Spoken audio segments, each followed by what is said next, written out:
जनाब सैयद मोइन साहब का तालियां कमजोर है। जब तक पूरे मजमूए से तालियां नहीं आएंगी सैयद मोइन साहब यहाँ नहीं आएंगे। इस्तकबाल करिए आखिर तक जनाब सैयद मोइन साहब माइक पर।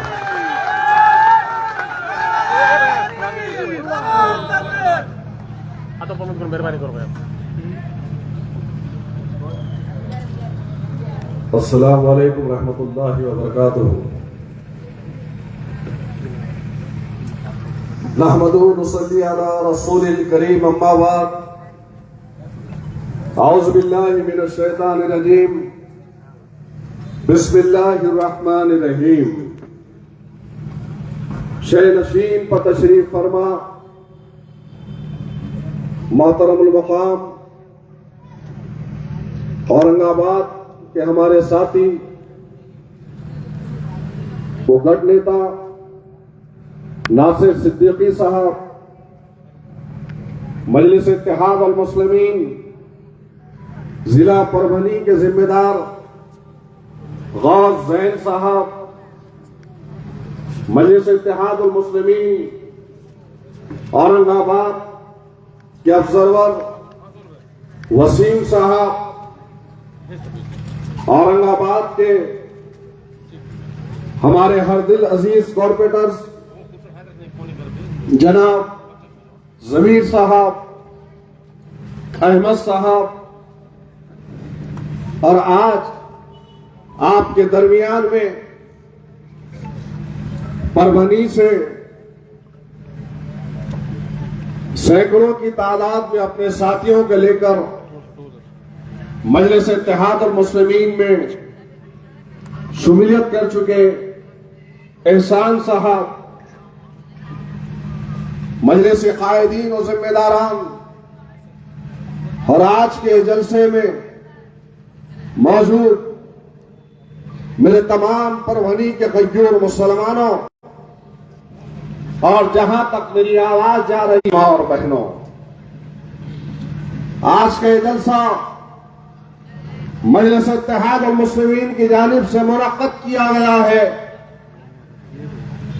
और इस जलसे को मुनक्कद करने का मकसद यही है कि परभनी के अंदर, परभनी की अवाम में यहां के मौजूद कारकुनान मुतहर्रिक होकर मजलिस इत्तेहाद अल मुस्लिमीन की जगह अवाम और खास तौर से यहां के उलमा इकराम में, बुजुर्गों में और नौजवानों में और घरों में बैठी हुई हमारी मां बहनें जो पर्दा नशीन हैं, उनके मसाइल को हल कर कर उनके जगहों में, उनके दिलों में जगह को बनाए।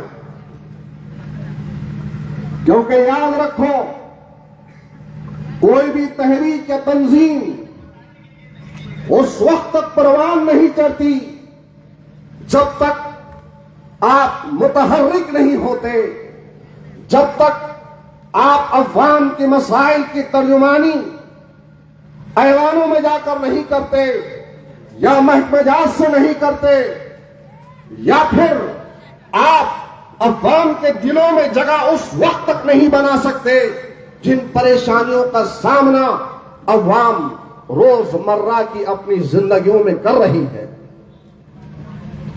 तहरीकों को कामयाब अगर होना है, तंजीमों को कामयाब अगर होना है, मजलिस इत्तेहाद मुस्लिमीन को यहां पर कामयाब अगर करना है, तो मेरे अजीज साथियों और जो जिम्मेदारान आज इस मंच पर हैं, जिनका ताल्लुक परभनी और परभनी के अतराफ व अकनाफ से है, अगर वो लोग मुतहर्रिक नहीं होंगे और ये समझेंगे कि सिर्फ तहरीरें हो जाएगी और यहां पर हमको कामयाबी हासिल हो जाएगी, तो याद रखो वो हरगिज नहीं हो सकता।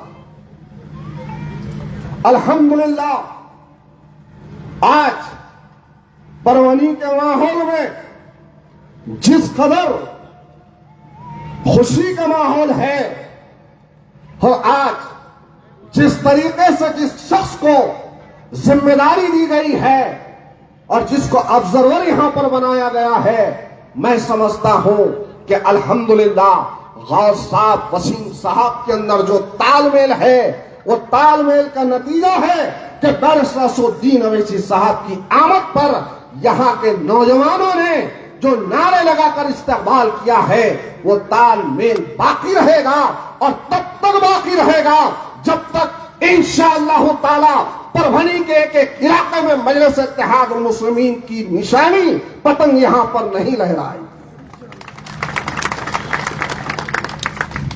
बहुत सारे पुराने साथियों को नए साथियों से और नवों को पुरानों से गिला होता है, लेकिन मेरे प्यारे मुसलमानों और मजलिस के जिम्मेदारों और मजलिस और मुहब्बान मजलिस से मैं कहता चलता हूं कि एक दूसरे को माफ कर कर आगे बढ़ो। कामयाबी अगर हासिल करनी है तो अपने आप को छोटा बनाकर चलो। अगर हर कोई अनापरस्त हो जाएगा, हर कोई ये कहेगा कि मेरी पहले सुनो, तो मेरे भाई यकीन मानो, जिस फिक्र के साथ इतना लंबा सफर कर कर बैरिस्टर असदुद्दीन ओवैसी साहब आपके दरमियान में आते हैं, वो कामयाबी हासिल नहीं होगी।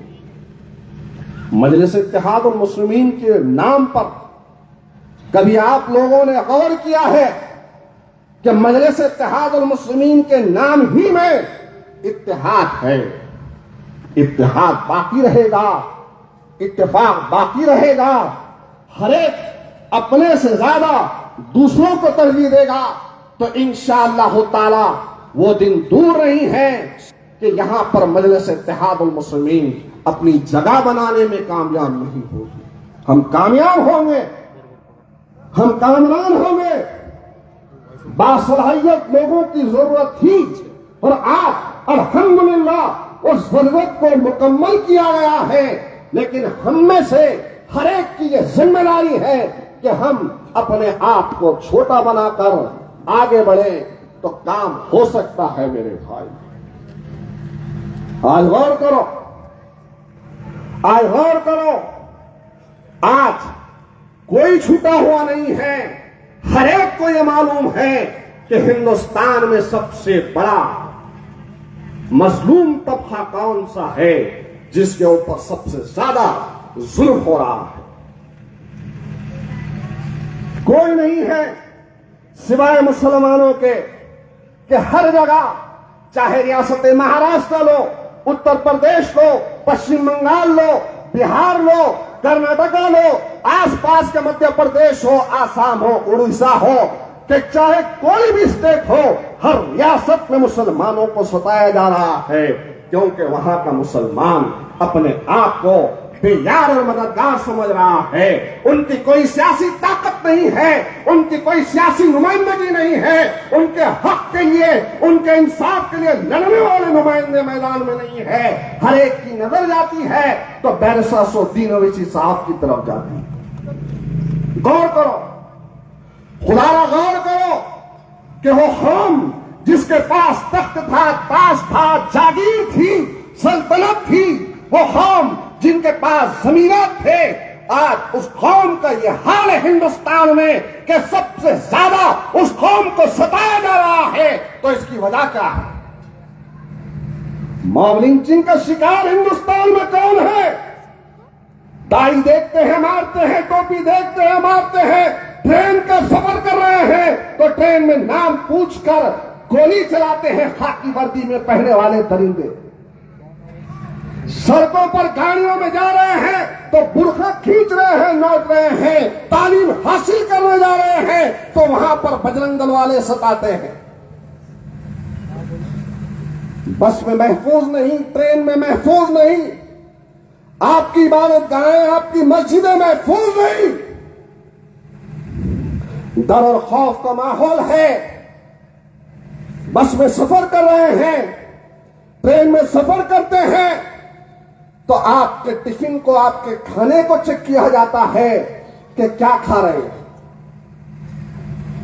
यह हाल है हिंदुस्तान के मुसलमानों का कि सबसे ज्यादा डरी हुई, घबराई हुई आज उस कौम का अगर मैं नाम लूं तो मुसलमान कौम को बनाया जा रहा है। डर है, घबराहट है, बेचैनी है, इबादत गाहें मस्जिदें महफूज नहीं है। अरे कल तक तो ट्रेन में, बस में, गाड़ियों में सफर करते हुए मारा करते थे। 2 दिन पहले इंडिगो फ्लाइट में एक मुस्लिम नौजवान टोपी पहना हुआ, घबराहट हुई तो उसको थप्पड़ मार दिया गया। गौर करो, जिसके दिल में जो आ रहा है वो कर रहा है। क्या वजह है?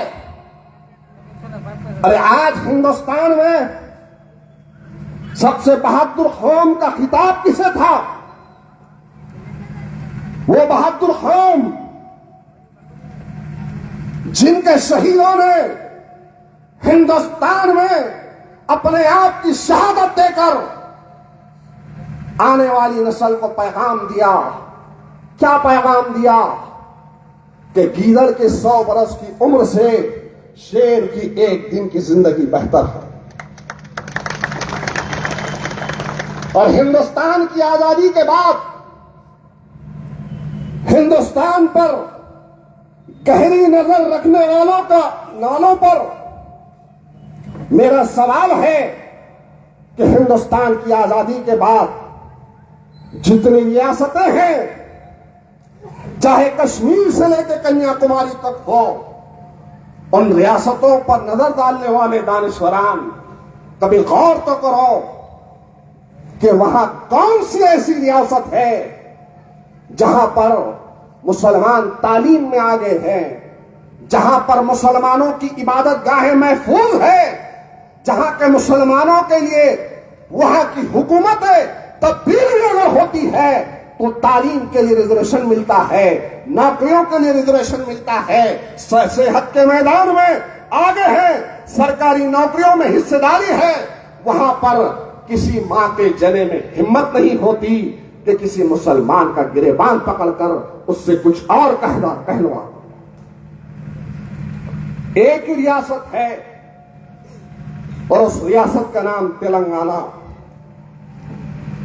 क्योंकि हिंदुस्तान की आजादी के बाद सबसे पहले अपनी सियासी दानिशमंदी का, अपनी सियासी बेदारी का अगर किसी रियासत के मुसलमानों ने पैगाम दिया तो तेलंगाना के मुसलमान थे। तेलंगाना के मुसलमानों ने कहा कि नहीं, हमको अपनी सियासी शरारत बनानी होगी, आने वाली नस्लों के मुस्तकबिल के लिए सियासत में, मैदान अमल में हमको रहना होगा।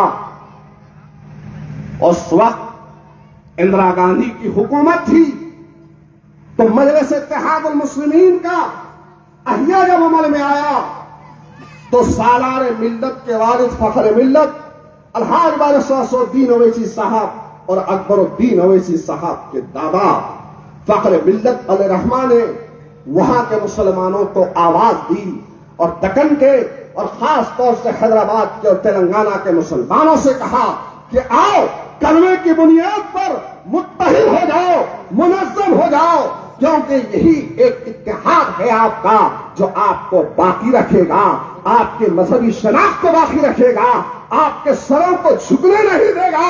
आप इज्जत की जिंदगी हिंदुस्तान में अगर गुजारना चाहते हो तो सियासी तौर से ताकतवर बनो। तो दुनिया ने देखा कि आज तेलंगाना स्टेट में तमाम जिंदगी के गुजारने के हर मरहले में मुसलमान वहां पर कामयाब है। और आज हमारे पास क्या है मेरे भाई? किसी और रियासत का दौरा करो, खुद हमारे अपने महाराष्ट्र में 8 दिन में 2 फैसले आए। इस 8 दिन में 2006 का मुंबई का ट्रेन बम धमाके का फैसला आया। 19 साल से मुंबई के ट्रेन बम धमाके में जेलों की सोहबतों में झेलने वाले बेकसूर नौजवानों को मुंबई हाई कोर्ट ने बाइज्जत बरी किया। जैसे ही बरी किया, उन 12 में से एक महरूसीन का इंतकाल हुआ। 11 महरूसीन को जब मुंबई हाई कोर्ट की स्पेशल कोर्ट ने बाइज्जत बरी किया, जब मुंबई के अंदर बम धमाके 2006 में हुए थे, इन बेकसूरों को उठाया गया तो उस ऑर्डर के, कोर्ट के ऑर्डर के फौरी बाद में हमारे इस मुल्क, हमारे इस रियासत का वजीर आला देवेंद्र फडणवीस का बयान आता है और कहता है कि हम इस ऑर्डर पर स्टे लाएंगे, सुप्रीम कोर्ट जाएंगे। क्यों? कि हम नहीं समझते कि यह बेकसूर है। कोर्ट के ऑर्डर के खिलाफ हुकूमत की जिम्मेदारी होती है। गए और जाने की बात की और आप सबकी नजरों ने देखा कि 2 दिन में सुप्रीम कोर्ट से स्टे ऑर्डर आता है। अरे गौर करो, उसके 8 दिन के बाद 2008 के मालेगांव के जितने अक्यूज थे, जो बम धमाके में साध्वी प्रज्ञा सिंह भी थी उसके अंदर, और जितने थे, कर्नल पुरोहित था, जितने थे उनको भी बाइज्जत बरी किया गया मालेगांव बम धमाकों के केस को। उनके ताल्लुक से क्या बयान आया? न भगवा आतंक है, न था, न रहेगा। क्या हुकूमत महाराष्ट्र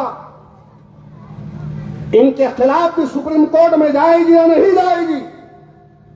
गौर करो, 19 साल से बेकसूरों के खिलाफ में जो जेल की सोबतें काट रहे थे, उनके खिलाफ फौरी इक़दाम होता है, और भगवा आतंक के खिलाफ में कोई एक्शन नहीं, हुकूमत खामोश बैठती है।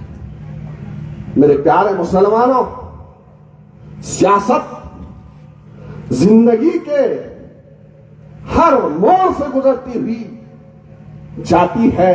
अगर हमने सियासत को नहीं समझा तो ये किसकी कमजोरी है? किसकी कमजोरी है मेरे प्यारे मुसलमानों? नुमाइंदे की जिम्मेदारी जब चुनकर भेजते हैं तो उसकी जिम्मेदारी होती है कि ऐवान में जाकर आपके मसाइल की तर्जुमानी कराए। याद रखो, इन चौराहों पर, इन फंक्शन हॉलों में, मैदानों में हम पर, आप पर कानून आपके और हमारे खिलाफ में नहीं बनाए जाते। हमारे और आपके खिलाफ कानून बनते हैं तो ऐवान में बनते हैं, और ऐवान में आपके अपने नुमाइंदों का जाना बेहद जरूरी है। मेरे प्यारे परभनी के गैयूर मुसलमानों, सबका साथ दिए लोकसभा में, तो ऐसा भी वक्त आया कि जिन लोगों ने अल्लाह के घर बाबरी मस्जिद को शहीद किया था, मुसलमानों ने बढ़ चढ़कर उनको भी जिताया, उनका साथ दिया, उनके नारे लगाए। लेकिन सवाल है आज परभनी के उन मुसलमानों से कि आपके अपने इलाके में नगर पालिका सिक्योरिटी लेकर, फोर्स को लेकर मुसलमानों की अपनी जमीन को हथियाने के लिए तार फेंसिंग करती है, तो वहां यही आपके एमपी का भाई भी आता है, और जो बेभरोसा था वो भी वहां पर आता है।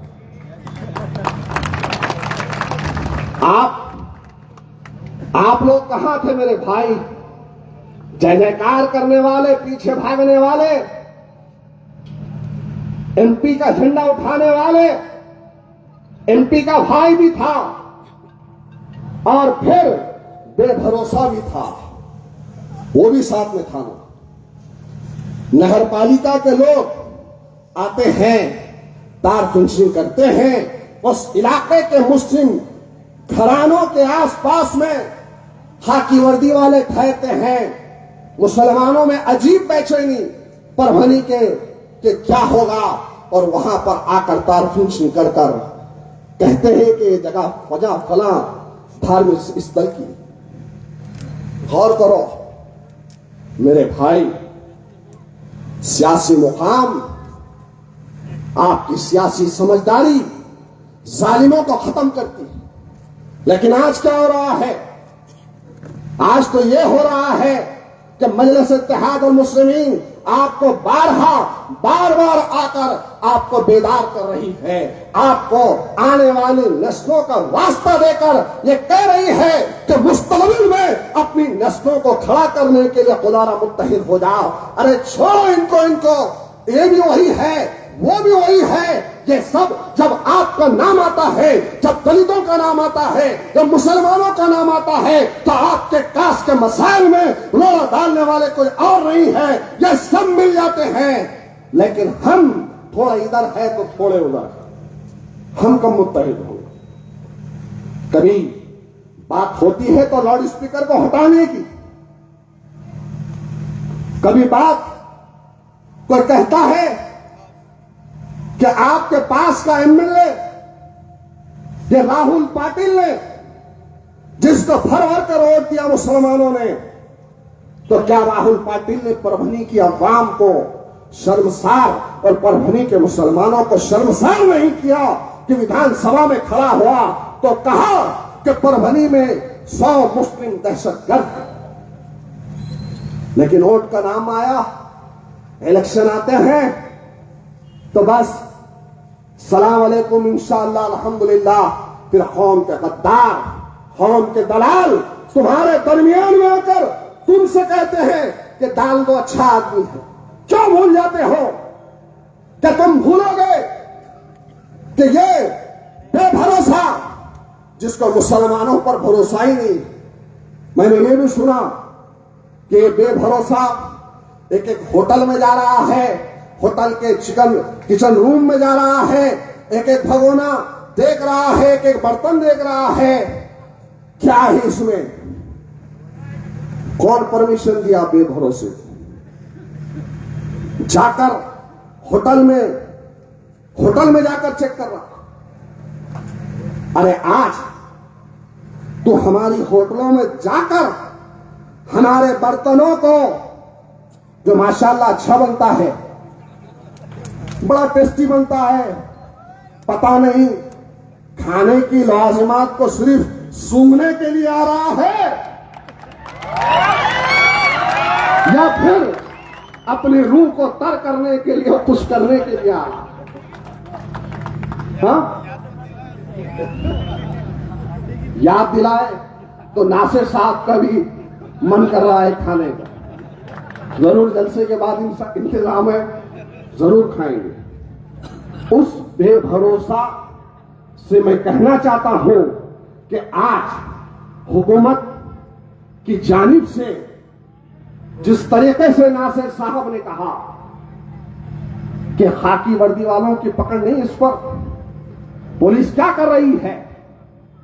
पुलिस की जिम्मेदारी होती है, काम किसका है? ये काम फूड एंड ड्रग्स वालों का है।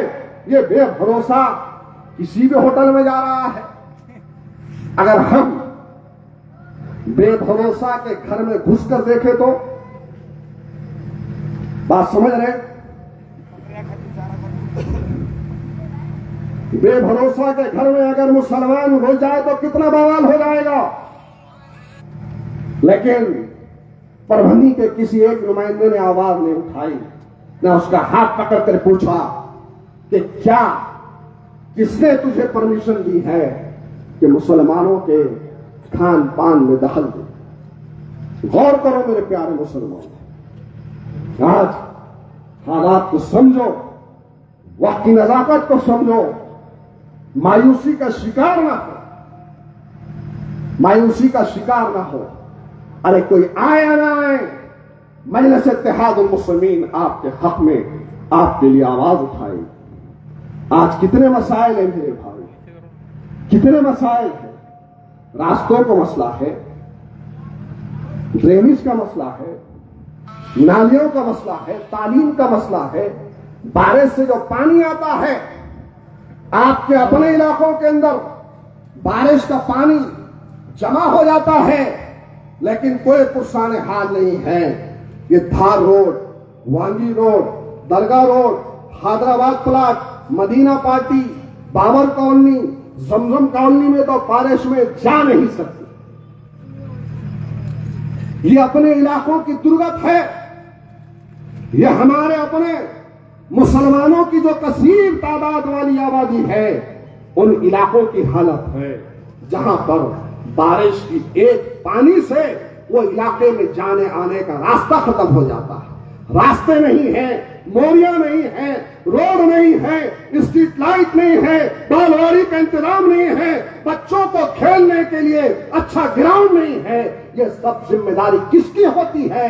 ये जिम्मेदारी होती है आप सबके वोटों से चुनकर जाने वाले उस काउंसलर की, जो वहां की बदहाली को तरक्की में बदले। क्या यही हाल दूसरे इलाके का है? गौर करो, जो कल्याण नगर है, शिवाजी नगर है, देशमुख होटल है, ठाकरे नगर है, गणपति चौक है, काली कमान है, ये इलाकों में भी तो जाते होंगे आप? जाते नहीं जाते? वो इलाके लाइट है, अच्छी सड़कें हैं, रोड है, साफ पीने का पानी है, ग्राउंड है, चाहे खदमी के लिए रास्ते बनाकर दिए हैं, गार्डन का इंतजाम है। क्या तुम लोग महानगर पालिका का टैक्स नहीं भरते? क्या तुम लोग घरपट्टी नलपट्टी नहीं देते?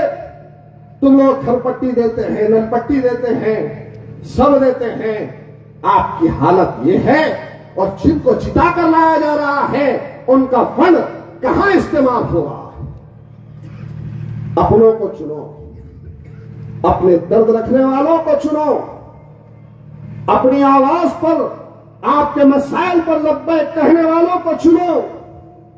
यह वक्त रोड, नाली, पानी इसका तो है ही, लेकिन उससे बढ़कर आपके तहद्दुस का, आपके मजहबी शनाख्त का, आपके हिफाजत का मसला है। और इसके लिए वही आपके दिलों में दर्द कर आवाज उठा सकता है जो आपका अपना हो। होड़ लगी हुई है। यहां पर भी सुना मैं कि 5-5 लाख रुपए देकर अजीत पवार की पार्टी में लाइन लगाकर जा रहे हैं। नांदेड़ में भी हो रहा। नांदेड़ में भी एक दो दीवाने ऐसे हैं कि अजीत पवार 10 लाख देने वाला है, 20 लाख देने वाला है, चिकनी कर इतने देने वाला है, लाइन लगाकर पार्टियों में जा रहे हैं। कौन सा अजीत पवार? किसकी पार्टी में तुम जा रहे हो? उस अजीत पवार का बैकग्राउंड क्या है, उसका माजी क्या है, और उसका असली चेहरा क्या है? उसकी तारीफ को अगर मुसलमानों के सामने बयान न करो तो बताओ कि मैंने इस मजलिस का हक अदा नहीं किया जो सुनने के लिए आप आए हो। वो अजीत पवार जिसने 2002 के बाद में जितने बम धमाके हुए महाराष्ट्र के अंदर, उन बम धमाकों में जितने मुस्लिम नौजवानों को जेल में डाला गया, जो बेकसूर है, बेकसूर थे, उनका जिम्मेदार यही आरआर पार्टी, राष्ट्रवादी पार्टी और कांग्रेस पार्टी के लोग यहां पर सत्ता में थे और मरकज में इनकी हुकूमत थी। वो अजीत पवार जिसने बेकसूर मुसलमानों को उठाकर जेल में डाला, आज उसके पास जा रहे हो। वो अजीत पवार जिसके एमएलए मुसलमानों को गाली देते हैं, वो अजीत पवार जिसके एमएलए कहते हैं मुसलमानों को लाने, वो अजीत पवार जिसने मुसलमानों की औकाफी जायदादों को छीनने का कानून बना था, उस कानून की हिमायत करने वाला कोई और नहीं है। मुसलमानों, आज जो अजीत पवार की जय जयकार कर रहे हो, ये वक्फ बिल के ऊपर जिसने समर्थन किया, वो अजीत पवार। क्या हो गया है तुमको? चंद टकों के इवज में अपने जमीन को बेचकर ऐ जमीन फरिशों, तुम कौम के मुस्तकबिल को आज दांव पे लगा रहे हो। इस परवानी की आवाम से, और जहां तक मेरी आवाज जा रही है, मेरे भाई, इन जमीर फरोशों से होशियार रहो। ये लोग, ये चंद पैसों के हैं, चंद टकों के हैं, जहां पैसा मिलता है वहां चले जाते हैं। मजलिस इत्तेहाद उल मुस्लिमीन अपने ज़मीर का सौदा नहीं करती। हम आपके मुस्तकबिल को एक नई रोशनी देना चाहते हैं। हम परभनी की अवाम को तरक्की पर गामजन करने के लिए आए हैं। हम आए हैं तो किसी भी जगह कोई भी जाकर यह न कह दे कि मंदिर की जगह है। हम ठहर कर मुकाबला करने के लिए आए हैं। हम आए हैं तो जो लोग ऐवान में दहशत कर कहते थे, उनके सामने ठहर कर उनके गिरेबानों को खेलने के लिए आए। साथ तो मजलिस इत्तेहाद अल मुस्लिमीन का मजलिस एक बेबाक आवाज है। मजलिस आपकी जमात है। मजलिस इत्तेहाद अल मुस्लिमीन को गले से लगाओ। कितने बार धोखे खाओगे? कब तक धोखे खाओगे? क्या माजी की तारीख नहीं है परभनी की कि परभनी के मुसलमानों ने पूरा भरोसा कर भरपूर करके फैमिली को वोट दिया, उसकी बीवी को छोली भर भर कर वोट डालकर परभनी का मेयर बनाया। आज भरपूर पकड़ता है। भरपूर घर कहां है? आज बीजेपी की गोद में है। अरे कोई आपका अपना नहीं है। वर्षा गायकवाड़ जो कांग्रेस की प्रतिनिधि, मुंबई की नुमाइंदा, आप खुद सोचो, मुंबई के ट्रेन बम धमाकों के बाद पहला बयान कांग्रेस के लीडर वर्षा गायकवाड़ का आया। तो यह इनकी हकीकत है। मेरे प्यारे मुसलमानों, हम चाहते हैं आपके सामने इस हकीकत को बयान कर आपको इस सोच पर लाएं कि नहीं, अब हालात को बदलेंगे। हालात बदलेंगे अगर हम एहसास लेंगे। दक्कन का इलाका मेरे प्यारे मुसलमानों हसास इलाका है। परभनी गैरतमंद मुसलमानों का इलाका है। यह परभनी उन लोगों का इलाका है जिनके दिलों में जिंदा जमीन है। मजलिस को यहां पर मौका दो, जमात का साथ दो, मुत्तहिद रहो, मुनज़्ज़म रहो और आने वाले वक्त की तैयारी के लिए मजलिस इत्तेहाद अल मुस्लिमीन अपनी तहरीक से, अपनी पार्टी से जुड़कर मजलिस का साथ दो। किसी के बातों में ना आओ। बहुत लोग आएंगे, बहुत बोलेंगे, लेकिन मेरे भाई, कामयाबी को अगर हासिल करना है तो कुर्बानियों के दौर से गुजर कर ही जाना पड़ेगा। हम समझेंगे कि सिर्फ हमको बैठे बिठाए कुछ मिल जाए, मुमकिन नहीं है। आज संघ परिवार के लोग आज हर शोबे के अंदर, हर महकमे में बैठे हुए हैं। चाहे वो जुडिशरी हो, चाहे वो पुलिस स्टेशन हो, कहीं पर भी उनके लोग बैठे हुए हैं। तो उसकी वजह है कि 70 सालों की उनकी अपनी मेहनत है। धोखा ना खाओ, धोखा ना खाओ। मोमिन वो नहीं है कि एक सुराख से 2 मरतबा डसा जाए। हमने सबसे धोखा खाया, सबको अपनाया, सबका साथ दिया। एक मरतबा अपने आप को मजलिस के हवाले करो। बैरिस्टर असदुद्दीन अवैसी साहब का साथ दो, वसीम साहब का साथ दो, गौसैन साहब का साथ दो। इंशाअल्लाह ताला मैं पूरे एतमाद और पूरे यकीन के साथ जो परभनी के हालात दिख रहे हैं, उस बुनियाद पे कह रहा हूं कि आज तक और अभी तक हमको यहां से कामयाबी नहीं मिली। बार बार हम आए, लेकिन इस बार उम्मीद है कि आपकी सदारत में इंशाअल्लाह ताला यहां पर 10 से ज़ायद नुमाइंदे मजलिस इत्तेहाद अल मुस्लिमीन के चुन के आएंगे।